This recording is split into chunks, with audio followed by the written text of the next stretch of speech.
Did you do it? Did you mail them? Terrence leaned against my cubicle and raised an eyebrow. Oh, I was going to put them through the letterbox, I said, struggling to remember when and what I'd told him. Seemed like a waste of time to go to the post office and actually mail them. She'll get them all the same. He nodded. Marriage is tough, he said. How long? 16 years. He whistled between clenched teeth. That's a fair stretch. We had to do counseling ourselves. Nothing serious, you know, but it's easy to stop looking at the other person as, well, a person. Sharing secrets is a good way to open that communication back up. That was a fair point. And I nodded to show my agreement. Not that I wanted to get into any of this with my boss. It was personal business. I wasn't even entirely sure how he knew we were having problems, let alone what homework we'd been given by the therapist. Look, I began to say while gesturing half-heartedly to my computer. I've got work to... What did you write? He asked. What was your secret? The question caught me off guard, and I'm sure my face showed it, but Terrence was unfazed. Come on, tell it, he added. I decided to lie. I wrote that I don't enjoy her cooking as much as I say I do. Oh, please, he groaned while rolling his eyes. We both know she doesn't do the cooking. How? The thing about marriage, he said, while suddenly pulling over an empty chair and sitting on it so close to me that our knees touched. The thing is, you've got to learn to trust one another over and above anything else. Does that make sense? Up close, I could see sweat beading on his forehead. No, I stammered. Put it like this, he said. You haven't had her first secret yet. You might be wondering if she was going to post it to you, like the exercise required, or if she was going to slip it onto the kitchen table one morning, or if she would just hand it to you one-on-one. No expression, nothing to say other than a, this is yours sort of thing. But that doesn't really matter, does it? You need to learn to trust that she's going to get it to you no matter what. That's the bond between you. So why concern yourself about the details? Why worry about the how and the why of it all? You need to put your faith in her. Still smiling, he reached into his pocket and removed an elegant cream envelope the size of a playing card. My name was written on the front in my wife's perfect cursive. Terrence gently placed it on my lap and went to get up, but as he leaned out of his chair, he stopped just as his face was closest to mine. I've had that in my pocket since the day I hired you, he said before walking away with cheery confidence, astounded, unnerved, but not quite afraid. Not yet anyway. I opened the envelope and read what was inside. Unlike you, Terrence has never had any choice in the matter. What the fuck? I muttered, and I stood up to try and find where my boss had gone. He was standing in his office and staring right at me, one hand on the sliding doors that led to the balcony outside. He smiled and gave me a wave before opening them and stepping out into the open. Then he began to jog, and like a swimmer taking a dive, he jumped headfirst over the railing. They laid a rubber sheet over what was left of him. I wondered if at some point someone would have to come along with special equipment and scrape my boss off the street. Until then, they couldn't just bag him, not in that state, and certainly not all of him at once. I think it'd be best if you don't drive home. The police officer was a stern woman in her 40s. Luminescent yellow jacket, hooded eyes, a thin line for a mouth. I found it hard to maintain eye contact with her. You've been through a lot, she said. Do I need to make a statement?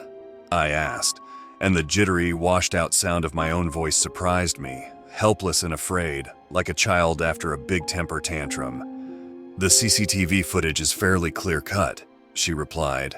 We might contact you at a later time, but we can't see any reason this won't be ruled a suicide. Right now, I'm most concerned about you. Do you have someone you can call? She glanced at my wedding ring. No, I said with a firm shake of the head. I'd like to see a doctor first. That's a smart thing to do, the policewoman replied. You look like you're in shock. She took my arm and guided me to her car, a bright yellow monstrosity. I'd grown up hiding from cars like that, ducking under bushes and stubbing out joints or emptying cans of lager into the soil. Climbing into the back felt incredibly wrong, but I let her guide me into my chair and felt oddly grateful for it. What I wanted in that moment was for the world to start making sense again. She seemed to exude that confidence, like she'd seen it all and knew what to expect. She turned the ignition and it started to rain. I thought of Terrence's remains going runny in the water, swirling down drains like raspberry ripple, and I had to shut my eyes to clear the images. "Are you sure you don't have anyone to call?" the policewoman asked. I opened my eyes and saw her angling the rearview mirror to get a good look at me. "My wife's away on a work trip," I lied. "I'll talk to her after the doctor. I just don't want to worry her about nothing." She appeared to chew on this for a while, before speaking again. "It's hard," she said, "having a spouse who's always away for work. My husband, when he did come home, oftentimes it felt like he weren't even there at all, quiet, disinterested. Good with the kids, but when it was just us, he shut down." I nodded, unable and unwilling to engage in conversation. "He was a good man, just not a feely kind of man. Mind you, if I had one of them, I probably wouldn't like." I zoned out, put my head against the window and closed my eyes. I focused on the sound of rain against the glass and let my mind go blank. Unlike you, Terrence has never had any choice in the matter. The words were an intrusion and I sat up straight to try and stop them sticking.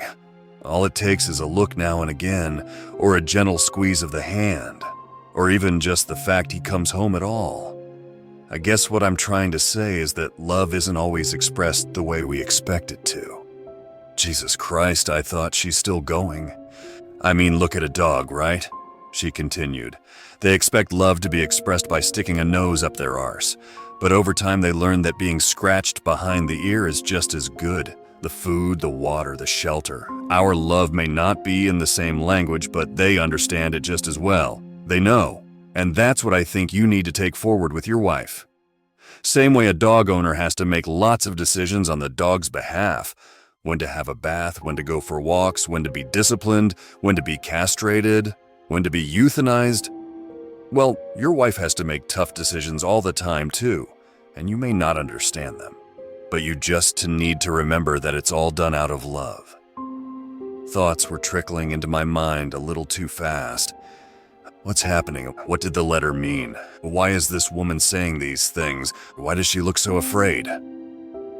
I looked outside and saw that we were pulling into an old industrial estate. In the distance, the city rumbled, but out here on the other side of the river, there was muffled silence. Even as a kid, we didn't come to places like this. "Where are we going?" I asked. I tried to get a closer look at my surroundings. The rain was so heavy that the world had turned to sullen twilight, and I could barely make out the shape of the road through the water-dappled window. She laughed. "You've been staring out that window so long, but you haven't once looked at the seat beside you." My heart sank. I could have sworn the seat was empty when I got in. Surely I would have noticed. I looked and saw it. A letter. "You should be a little more observant," she said, as we rolled into an empty lot, its sole occupant a red brick building with faded white letters. Even through the rain, I could recognize the name on the side. It belonged to my wife's family, a long-abandoned milk bottling plant. Then again, maybe not, who knows? She let out a nervous cackle. Maybe being unobservant is what's kept you alive for so long. A little dumbstruck, I reached over, took the cream envelope and opened it. Everything I have, and by extension everything you have too, is because of them and what we do on their behalf. When I looked up, the policewoman was gone. I hadn't heard the door go, and the keys were still dangling in the ignition, but the engine was no longer running. I tucked the letter into my pocket, next to the other one, and noticed an umbrella and flashlight had appeared on the seat beside me where the envelope had sat just moments ago. I wondered if it was possible that I'd zoned out enough that I'd failed to notice the policewoman leaving, or even leaning over to put a few things on the back seat. It didn't seem feasible. But then again, my head felt all wrong ever since Terrence had approached my desk. Maybe my memory was just a bit spotty. Maybe I'd missed the policewoman leaving and wandering off somewhere. Maybe she had an answer that meant all this would make sense. I just had to find her. I opened the door and stepped out into the rain. With nowhere else to go, I approached the old bottling plant.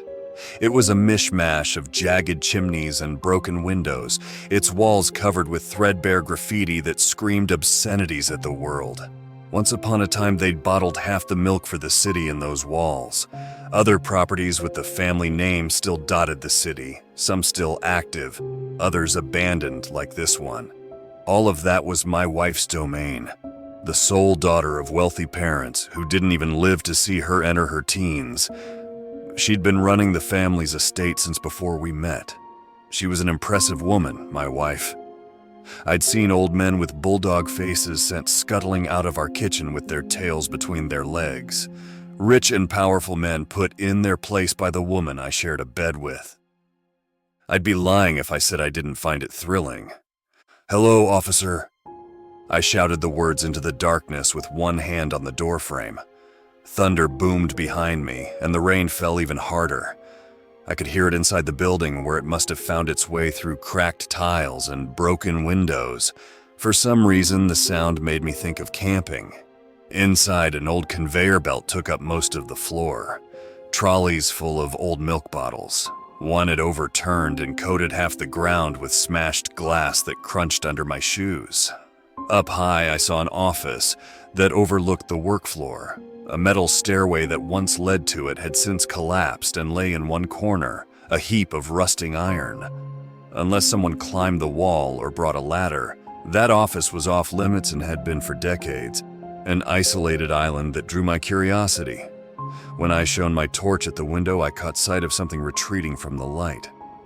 A passing shadow, maybe. An animal, I hoped. But it killed any desire to try and get up there.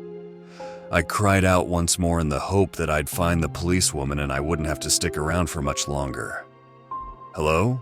Is anyone there?" I spun in a slow circle and listened carefully. My light found some graffiti covering an entire wall. "They don't like the light." The words plucked at something in my chest and left me feeling hollow.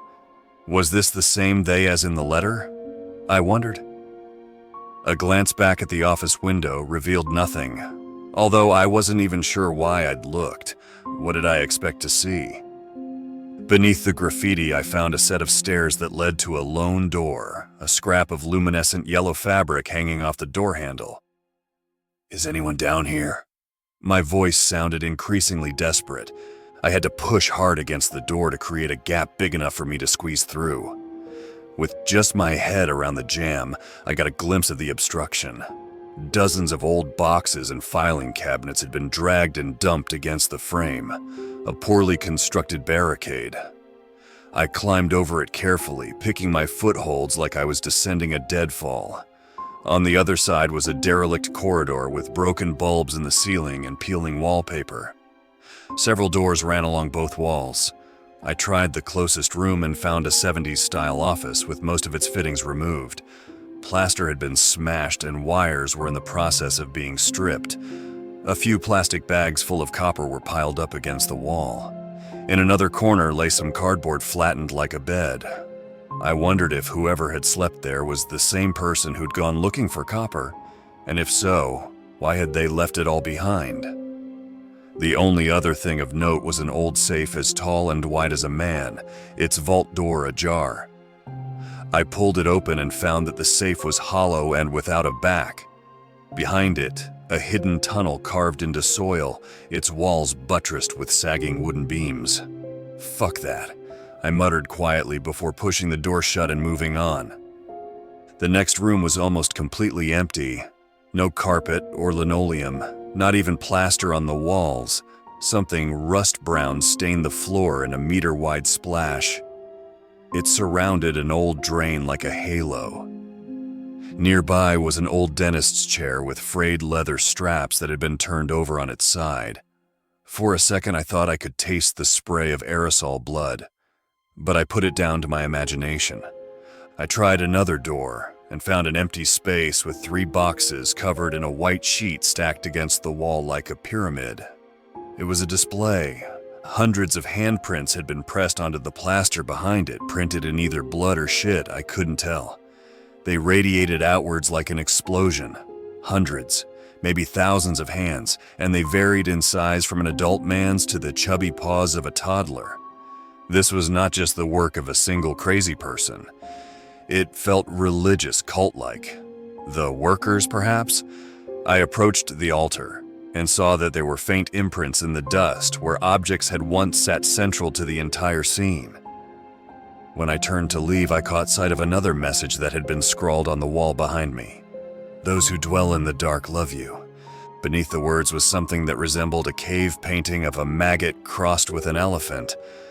This was another nope moment for me, and I left the room as quickly as I could, terrified at the way the darkness seemed to solidify as my mind processed the words. There were a few doors left, 3 on the wall opposite me and 1 at the far end of the hall. I considered checking each one, but I found it hard to imagine the policewoman waiting patiently in one of those rooms with a sensible explanation. I was about to try anyway when I heard the faint clink of glass bottles rolling across the factory floor. I hesitated, not sure what the best response was. It was probably just the policewoman up there, I told myself, but feverish imaginings kept me from running up there to find her. Slowly, the corridor filled with a smell that made my nose wrinkle and my eyes water. Sour milk poured over sun-baked roadkill. It inspired a disgust more powerful than anything else I'd experienced. An evolved repulsion meant to keep curious apes away from black, carrion shapes lurking in the undergrowth. Every instinct I had was at war with the rational part of my mind, and in the ensuing panic, I froze. The paralysis only broke when the barricaded door jerked open an inch. Something was on the other side, and my mind raced with images of what I'd seen that day. Not just the altar or the gurney with bloodied straps, but Terrence as well. Broken, smashed, pulped, smiling fearfully as he leaned close to my face. What forces could make a man do what he did? Before the door could open any further, I decided to hide, carefully slinking towards the office and the secret tunnel.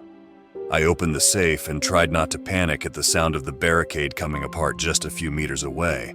I'd already turned my torch off by this point, but a corpulent green shimmer was slowly filling the entire basement. I slid inside the metal box and tried to pull the door shut behind me, but not all the way. I had images of myself suffocating. Quietly, I maneuvered through the tunnel with my breath held. Much to my relief, it was barely 50 feet long. On the other side, a room, stone walls straight out of an ancient temple. Ancient slabs of stone as big as a man layered on top of one another, and all around me lay dozens of archways with sloping grounds that led deep into the earth. And yet, juxtaposed against this mausoleum, piled up against the farthest wall, was a misshapen pile of children's backpacks. Lilac, pink, green, yellow, red. Whoever owned the Mario 64 backpack at the foot of the pile would be old enough to have children by now, I thought. But somehow I suspected they'd never got that far in life. The pile rose as high as my head, and there, at the top of the slope, was the source of what little light I had. A grill set into the ceiling. I had to hope it led to safety. All thoughts of the policewoman were gone by now. I would have stolen the car if it meant getting the hell away from whatever had made that smell. The bags made a poor ladder. For each successful foothold I found, it took 6 or 7 failed attempts, and I could feel the entire mountain compress beneath my weight. I stopped only once, when that god-awful smell finally found me. I risked the torch and briefly shone it behind me and glimpsed something awful filling the tunnel. I didn't let my eyes linger, not even for a fraction of a second. But whatever it was, it hit my sensory organs like a breeze block. My eyes rolled back in my head, my diaphragm shrank until my lungs screamed, and the next thing I knew, I was hauling myself out of the grill and into fresh air. Whatever was down there, it felt almost radioactive. I had no control over myself. I stumbled to my feet, glanced around at the empty lot, and realized I was mere feet from the door of the bottling plant I'd fled. Nearby lay the police car, although now the headlights were on and the sun had nearly set. I stumbled towards it, desperate to flee. I didn't bother getting in the back. I opened the driver's side and clambered in. Someone had set the heaters to run, and I was thankful for it as I sat there shivering. Before I put it in gear and drove away, something nagged at me from the passenger seat. Another letter. I took this one without fanfare.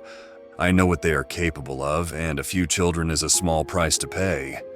I thought of the mountain of backpacks as I tucked the letter into my pocket. "I'll give you a shot," the doctor grumbled. "Not much else I can do, just a bunch of scratches. It'd help if you told me what happened." "I got shoved into a dumpster," I replied. He merely grunted as he pulled the cap off a syringe with his teeth before sticking the needle in my arm and pushing the plunger. "How's Sci-fi doing?" he asked as he wiped my arm down with a cotton swab. I shrugged. "All right, I suppose. You knew her since you were kids, right? What were her parents like?" "Cold, funny, clever, like Sci-fi," I replied. "Uh-huh." After giving me my shot, the doctor stood over by his desk, back turned to me, and lazily filled out forms with a scratchy pen. The room was poorly lit and small, outside a torrential downpour that, if it continued, would quickly burst the river's banks and make the news. "There's nothing wrong with you." He turned and shrugged. "Looking at you, I think you just need a glass of water and some sleep." "I'll get right on it." I found it hard to move. I only had one other place to go. "You need me to call a taxi to get you home?" he asked. I saw someone die today," I said. He killed himself." "Oh." The doctor nodded like it all suddenly made sense. "That was where you work, was it?" "I saw the news. They brought him here." "What?" "They brought him here for the post-mortem. This place mostly handles the city's dead." He said it like it was the mildest piece of trivia he knew. "Very little treatment actually goes on here. Only a few private patients are registered with us. You can thank Sci-fi for being on the list." A long silence. Something about this place was creeping under my skin. Maybe it was the piss-poor lighting, darkness behind every door and every corner. Made me think of the stuffy old manors Persephone toured me through every time we visited some distant relative or wealthy socialite. Old money doesn't piss its resources away, lighting every room in a mansion, and sunlight won't go very far in a house with 62 rooms. Take the wrong turn and you'll end staring down a corridor so long it has a vanishing point. Ice cold and eternal twilight. Doesn't matter what time of day it is. Some places never feel bright or warm, and the clinic was no different. What few lights were on flickered overhead intermittently, and they only covered the corridor I'd been led down. Everywhere else lurked in shadow. "They don't like the light. I might have something to help," the doctor suggested after the silence stretched on a little too long. "Give me a few minutes. I'll see what I can do." "What?" He marched out of the room and left me alone. I waited as the seconds rolled into minutes. I felt like a fly stuck in a web, waiting while the spider attended to other more pressing business. A part of me felt like I should be struggling, looking for a way out of this fucking place. The longer I stayed, the stronger the feeling became. Eventually, I stood up, unable to sit, kicking my feet for any longer. I looked around. Old medical posters of the cardiovascular system covered the wall, their corners peeling and their colors faded. The doctor's desk was a mess, papers everywhere. I slid a few over and saw the inevitable. "I figured," I muttered when I saw the cream letter lying amongst his things. I took it, hesitated to open it, but did so anyway. After all, it wasn't snooping. It had my name on it, and I recognized my wife's handwriting. "They could take anything they wanted at any moment," it read. "They do not need our cooperation. They merely enjoy it." A part of me had spent the drive over putting some serious mental distance between me and what I'd seen in the basement of that old bottling plant, but those words brought it all back like a rising tide that couldn't be stopped. Without wanting to, I retraced the memories, flashes of corpulent green and trembling white, a silhouette glimpsed in a tunnel. The face. Jesus Christ. It was almost human. "Do you want to come with me?" The doctor was in the doorway. He didn't acknowledge the letter in my hand. "Do I have a choice?" I asked. Yes, he nodded, but not the one you think. I followed. I could give you a pill, he said as he walked ahead. A left turn, a right turn. He moved quickly through hallways and downstairs. I felt like I was being led deeper into a maze. The clinic was huge, but what you really need is perspective. A small room, a metal door as thick as my arm. It was only when the doctor hauled it open with both hands and ice-cold air washed over me that I realized the room beyond was a walk-in freezer. It looked like it was full of some kind of bodysuits, maybe like the ones the hazmat guys wear. But then I saw the faces, eyeless, distorted, pale. They glared at me from the shadows. I found my feet rooted to the spot and a wave of panic washed over me. Don't worry, they're just things. The doctor hit the light and I saw him smiling inside the freezer. On either side of him were rows of what looked like Halloween costumes. Rubbery sheets of human skin dangling in loose outlines of the human form, shapeless and empty. There were many different faces among the racks, old and young, an array of people laid out like appetizers. One of them had feet that didn't reach half as far as the rest. A child. Marriage is tough, he said as he ran a finger across one of the racks. I cringed at the sight of those things in motion.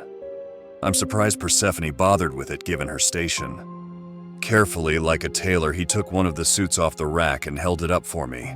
Don't look away. His words were impossible to ignore. I examined the front of the suit. A woman in her 20s perhaps, it was hard to tell. She had a small scar on her chest, blemishes on her arms and face, a ring of blood scabbed around each eye. Once the doctor was satisfied that I'd gotten a good look, he turned the suit around and I saw a slit in the skin that began at the nape of the neck and ended at the coccyx. The knowledge required to fit something as large as a van into a space this small. He slid a finger into the hole and held it open for me to see the crimson underside of flayed skin. Is 1,000 years ahead of you, but to us it's as primitive as rope. My mouth went dry. I felt parts of me loosen. Without really changing, the doctor's features took on an unusual expression. I suddenly became aware that I was looking at a bad costume, and I got the strangest sensation he had far too many vertebrae. Persephone has asked that you remain unharmed, he said with a mouth that dripped tar. But deals are not made by proxy, and she doesn't have the authority to speak on either our behalf or yours. Her value to us is clear. We use her family's assets to siphon meat, skin, and pain from your rancid world. Why would we ever extend the same protections to you that we do to her? Especially now that you have gone sniffing around our business. A halo of darkness extending around the doctor, his human form dissolving into shadow until only eyes and a mouth remained, like some psychotic Cheshire cat. I took a few steps back and felt the door behind me. It was half open. I found myself wondering if I was quick enough to do it, if I was ready to test myself against this living ink blot that hurt just to look at. That question, by the way, he said with a voice like grinding rock, wasn't rhetorical. I turned and slammed the freezer door and locked it from the outside. I stumbled backwards and expected to hear the monster raging against the door. There was only laughter. The clinic was bigger on the inside than the outside. Endless corridors and rooms, cold steel slabs, tables with sharp instruments that hurt just to look at. The place was mostly empty, but occasionally I would catch sight of a passing shadow or hear approaching footfalls, and I would be forced to duck into some room and hide. Furtive peeks revealed nurses and orderlies wandering past with the casual boredom of someone at work. They looked human, but I couldn't bring myself to trust them. Everything in that place had an air of the sinister about it. The rooms didn't help. One of them was like a kennel rows and rows of dog crates all lined up. I didn't think for even a second they ever once held dogs. Packs of crayons stuffed into the bars made that much clear. But I didn't have time to dwell too long on any of this. I hadn't forgotten the doctor. He was surely coming after me. And I hadn't forgotten his question. For the first time since the day began, I found myself hoping to see my wife. Whatever twisted game she'd organized for me, whatever sick and inhuman conspiracy she was embroiled in, she might at least offer some slither of protection. Those that dwell in the dark love you. The same words as the factory, only this time they were engraved in a brass plaque and bolted to a door. I pushed past it and looked inside, desperate to retrace my steps out of that damned place. A morgue, or at least some analog. Rows and rows of metal drawers for old cadavers. In the center, a steel table with straps for the ankles and wrists. From behind, I heard muffled voices and struggling feet. A young woman was sobbing.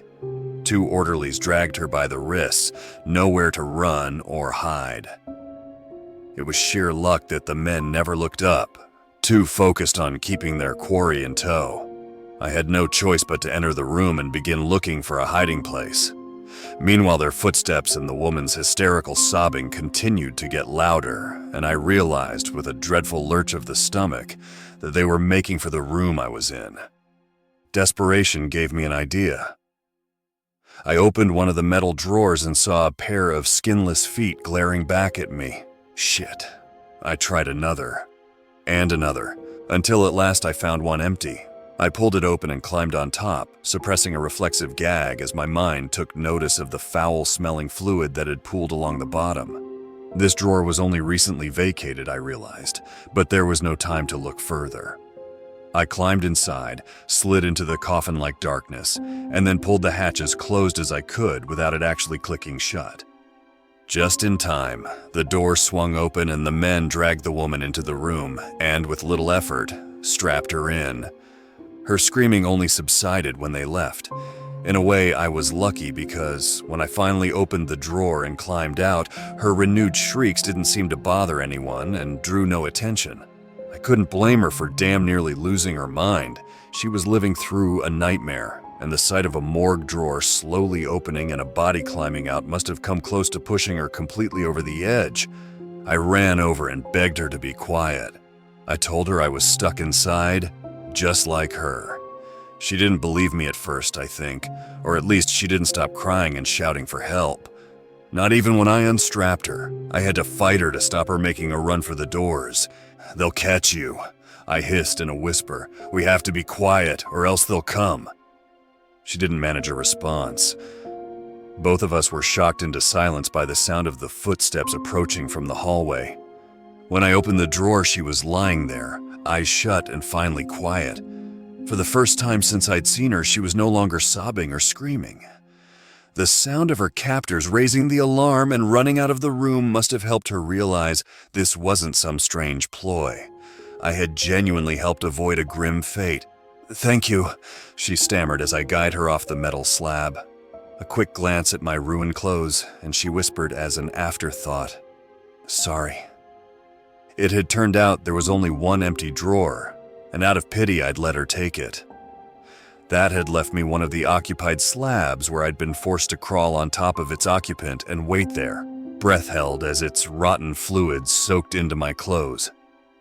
"Let's just get the fuck out of here," I replied. "I think I know a way," she said. I asked her what that was, but instead, she grabbed my hand and led me out of the corridor and down another. With some trepidation and double backing, she eventually found yet another cold-looking room filled with desks and chairs. "I tried this last time," she said while pointing to a window high on the ceiling. "But I couldn't reach it on my own. Do you think you could give me a boost?" I didn't even bother answering. I grabbed a hole punch off a desk and used it to break the window. I then knelt down and knitted my fingers together for her to stand on. She was halfway up, with her head and shoulders through the window, when I smelled it. Rotting. Ancient. Behind us, the door creaked open and there was a sound of uneven feet limping across the floor. The woman hadn't seen. She didn't know. She just kept asking me to give her a push, and as the seconds dragged on and I failed to help her, her words and voice became increasingly desperate. A hand on my shoulder, the doctor's voice. "It wasn't rhetorical," he said once more, and his words drowned out the sound of the woman's screams as she turned and caught a glimpse of the thing behind me. "Why should we extend any protection to you?" My front door. It was nighttime. Beside me stood the young woman from the clinic. When she smiled, it was with too many teeth and blood that seeped from the gums. She pressed the doorbell a second time and it swung open. My wife, an earnest smile. Despite everything, she looked homely. "Doctor," she said with a nod. Persephone, that voice coming from a young and feminine face, was unsettling. The doctor was rubbing my face in it. He wore the woman's skin with savage joy. They had made me watch him take it. The doctor shoved me through the door and I stumbled inside. I heard a few quiet words exchanged between my wife and that thing, and then the door was shut and she was standing over me with one eyebrow raised. "Tough day?" she asked. I could only shiver in response. "Come on, let's get you cleaned up. They've been agitating after you for a while," she said as she dried me off. She was gentle with the towel, a kindness I don't think I deserved. "They enjoy difficult decisions. I'm thankful you made the right one." "Are you human?" I asked. "Mostly," she answered. "At least where it counts. Over time you'll become like me. But we'll never be anything like them. We're just emissaries, I suppose. A halfway point. Do you love me?" "Of course," she smiled. "Why else would I ask that you be given a choice in this matter? I didn't have to. I didn't have to buy a building and fill it with people just so you could go to work every day and feel fulfilled either. Didn't have to pull strings to get your father on the transplant list after his accident last year. Didn't have to ensure your sister's unpleasant boyfriend met an even more unpleasant end. I've always looked after you, and I was right too. The choice you made today, it was one thing to save your skin by offering up the woman. That was inevitable, really. But what you've given up for me, that was touching." I remembered the doctor's words, wet and dripping, his voice seething with sadism. "You could have your wife's position," he'd told me, "and all that it bestows. But we don't need two caretakers for such a regional empire. She would be redundant. Offer her to us and show us that you are better suited for the role that she enjoys. It is either that, or you will have to find another offering. It won't be half as easy, and the reward won't be half as great." "We need to find a child," I said. "Not just any child," she replied, before suddenly bursting into smile-sand tears. "Oh, thank you, thank you, thank you, thank you," she cried as she hugged me. "You could have chosen to give them me instead. It would have been easier, so much easier, and this way I know that you really do love me. I promise you, in the long run, it'll be worth it." I couldn't bring myself to look into her eyes. "Now, are you ready for the final secret?" she asked. She handed me the envelope and I opened it with wet, shaking hands. "I am 2 months pregnant. They like toddlers," she said. "The child must be old enough to have some semblance of a personality. They need to understand what is happening to them. We will have to wait until they're at least 3 years old before we hand it." She kept talking as something inside of me died.